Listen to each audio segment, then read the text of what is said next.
শুধুমাত্র ময়দা দিয়ে যে এত সুন্দর পিঠা বানানো যায় আমার ভিডিও না দেখলে আপনারা কিন্তু বুঝতে পারবেন না।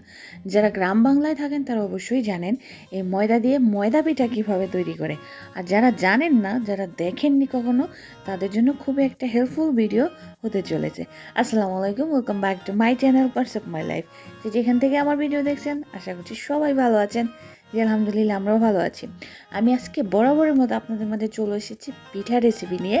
আর উৎসব কিংবা ঈদের সময় এই ময়দা পিঠার প্রাধান্যটা কিন্তু খুব থাকে।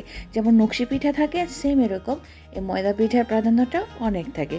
আপনারা দেখলেন কীভাবে যা শুধু লবণ দিয়ে আর নর্মাল পানি দিয়ে কিন্তু ময়দাটা গুলে নেওয়া হয়েছে, আর এটা ডোটা তৈরি করা হয়েছে এই ময়দা পিঠা বানানোর জন্য। তবে সেই ময়দা পিঠা বানানোর জন্য একটু ধৈর্য হলেই যথেষ্ট। তেমন কোনো প্রয়োজন মানে তেমন কোনো ঝামেলাও খুবই কম হয়। তারপরে হচ্ছে আপনার ইনগ্রিডিয়েন্টসও খুব কম লাগে। যে কেউ বানাতে পারবে যদি একটু কৌশল অবলম্বন করে। আপনাদের সাথে সেই টিপস এবং ট্রিক্স কিন্তুই শেয়ার করছি। গ্রামের যে কোনো উৎসবে অথবা ঈদের সময় এই ময়দা পিঠার প্রাধান্য কিন্তু খুব থাকে, অনেক বানানো হয়। গ্রাম অঞ্চলের যে মা চাচিরা আছে, যারা মহিলারা আছে, এরা কিন্তু নকশি পিঠার পাশাপাশি এই পিঠাটাও বানিয়ে থাকে। এটাও কিন্তু কম জনপ্রিয় না। এই পিঠাটা যেমন ইজিলিভাবে আপনি বানাতে পারবেন, খেতেও কিন্তু দারুণ মজা। আর এই পিঠা বানানোর জন্য অবশ্যই কিন্তু আপনাকে ময়দা নিতে হবে। ময়দা ছাড়া আটা দিয়ে তৈরি করতে যাবেন না, এতে করে মুচমুচেটা একটু কম হবে। আটা দিয়েও করা যায়, তবে মুচমুচে খুবই কম হবে। সেজন্য ট্রাই করবেন ময়দা দিয়ে তৈরি করার জন্য। যেহেতু নামই ময়দা পিঠা, তাহলে ময়দা ছাড়া কি আর এটা হবে? অবশ্যই হবে না। তাই আপনারা চেষ্টা করবেন ময়দা দিয়ে এই পিঠাটা তৈরি করার জন্য। দেখুন, একটা ডো নিয়ে তারপর এটা পাতলা করে, একদম পাতলা করে রুটিটা বানাতে হবে। এতে করে আপনার পিঠা মুচমুচে হবে। যদি পাতলা তৈরি না করেন তাহলে কিন্তু পিঠাটা মুচমুচে হবে না, এবং যখন ফ্রাই করবেন তখন কিন্তু পিঠাটা ভালো করে ফ্রাই হবে না, ভিতরে একটু কাঁচা কাঁচা থেকে যাওয়ার সম্ভাবনা থাকবে। দেখতেই পাচ্ছেন যেগুলো লম্বা করে কেটে নিয়েছিল রুটিটা, সেই রুটিটার থেকে 5টা নিয়ে নেওয়া হয়েছে। সেখান থেকে দেখতে পাচ্ছেন কিভাবে ডিজাইন। আসলে আমি আপনাদেরকে বললে আপনারা বুঝতে পারবেন না, আপনাদেরকে এটা দেখে নিজেদের আয়ত্ত করতে হবে। বানানো খুবই ইজি, যদি একবার শিখে যান আপনাদের কিন্তু আর তেমন কোনো ঝামেলাই হবে না। একবার মনোযোগ সহকারে দেখবেন, দেখলেই আপনারা বুঝতে পারবেন কিভাবে এই পিঠাটা তৈরি করে। এখানে আমি কোনো কাটছিট করিনি, সম্পূর্ণ পিঠার প্রসেসটা আমি আপনাদেরকে দেখাচ্ছি। দেখুন, একটা কিন্তু যে আমরা অনেক সময় পাটি বলে থাকি, সে পাটির কিন্তু ডিজাইনটা হয়ে যাচ্ছে এই পাশ থেকে ওই পাশে, ওই পাশ থেকে এই পাশে। শুধু খেয়াল রাখতে হবে কখন কোন পাশ থেকে দিতে হবে। এটা যদি খেয়াল রাখতে পারেন তাহলে কিন্তু আপনার পিঠা হয়ে যাবে।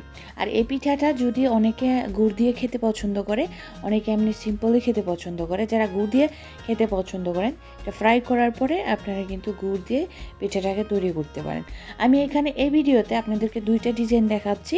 আমার অন্য আরেকটা ভিডিওতে আরও 2টা ডিজাইন আছে, কারণ একসাথে যদি সব দেখাতে যাই আপনাদের কনফিউশন হয়ে যাবে, আপনারা ভালো করে কিন্তু শিখতে পারবেন না। সেজন্যই আমি 2টা ভিডিওতে ভাগ করে আপনাদেরকে এই ডিজাইনগুলো দেখাচ্ছি।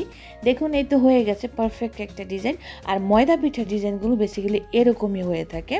আপনারা যারা জানেন তারা অবশ্যই জানবেন যে পিঠার ডিজাইনগুলো সেম এরকমই হয়। তারপরেও আপনাদের মনের মাধুরী দিয়ে আপনাদের যেভাবে ভালো লাগে আপনারা কিন্তু সেই ডিজাইনও করে নিতে পারেন।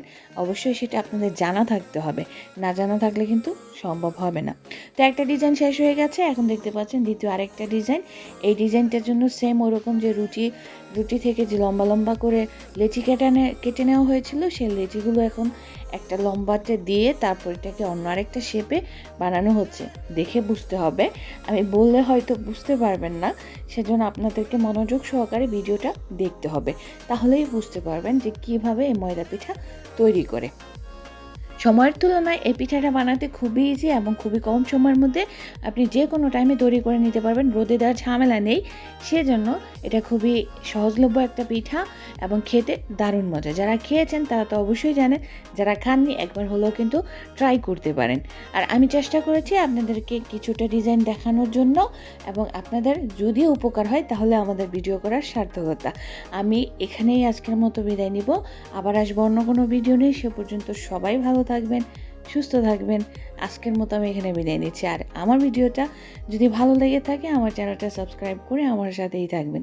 দেখুন পারফেক্ট একটা ডিজাইন হয়ে গেছে। আশা করছি আপনাদের পছন্দ হয়েছে। সবাই ভালো থাকবেন। আজকের মতো বিদায় নিচ্ছি। আল্লাহ হাফেজ। আসসালামু আলাইকুম।